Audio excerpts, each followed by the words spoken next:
Una guglia che si erge dal mare per 128 metri e cade a picco in un mare dal profondo blu.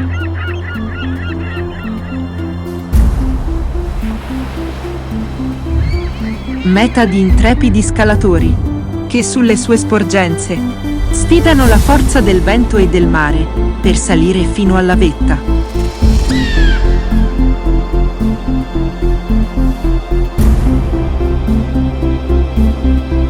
Monumento naturale, simbolo dell'unione tra il mare e la montagna,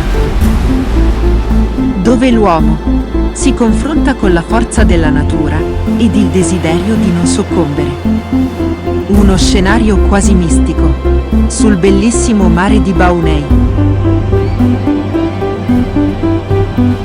Pedralonga, un luogo incantato, dove il vento, il mare e l'uomo incrociano il loro destino, nella poesia di un combattere eterno.